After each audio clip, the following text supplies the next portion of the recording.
Hey there. So, why has the United States managed to keep winning for so long? Whether you like it or not, the fact that the US has done pretty well for the past 200 years is worth examining.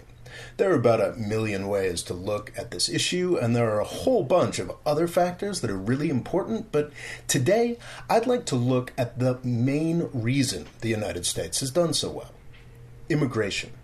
In the year 1800, the United States was a tiny country, made up of a little over 5 million people. It was dwarfed and surrounded by the British, Spanish, and French empires. The U.S. barely even had a navy in 1800. If you had to choose the winner in the competition for victory in the Americas back then, you probably wouldn't have chosen the U.S.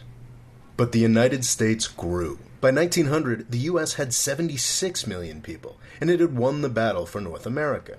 Its numbers gave it the ability to dominate South America as well. The question now was whether or not the United States would be able to be a major player in the world and spread its influence beyond the continent it was on. It faced European empires that were much more technologically advanced than they had been 100 years earlier. They now had instantaneous communication and massive battleships. Those empires dwarfed the U.S. population.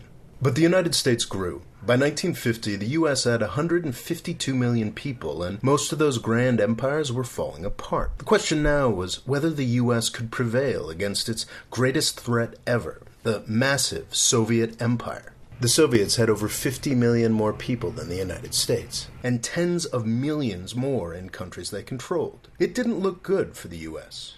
But the United States grew. By 2017, the U.S. had 325 million people. Even if it hadn't broken up, the United States would still be a larger country than the Soviet Union today. Continued immigration to the United States has always given it the resources it has needed to overcome all rivals. But now we face a different challenge. China isn't some flash-in-the-pan European empire. From long before the Romans down to the 1800s, China's population made it the most powerful country on Earth. It now expects to have that status renewed. Will it happen? Well, that's up to U.S. policymakers. This is why I get defensive about U.S. immigration, and why I think its opponents are kind of nuts.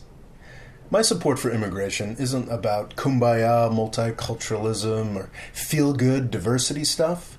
U.S. history shows that all of that fades pretty quickly. Assimilation is a powerful thing. Immigration is about power.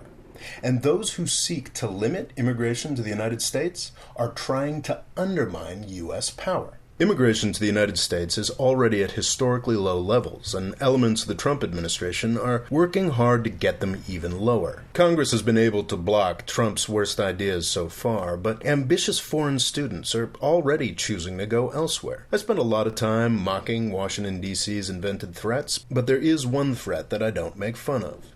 The story of the 21st century is likely to be the rivalry between the United States and China. The best way to keep that rivalry peaceful is to keep up with China's growth, or at least not fall too far behind. The United States doesn't need to be the size of China, though our continent-sized country could easily support that with a few technical fixes.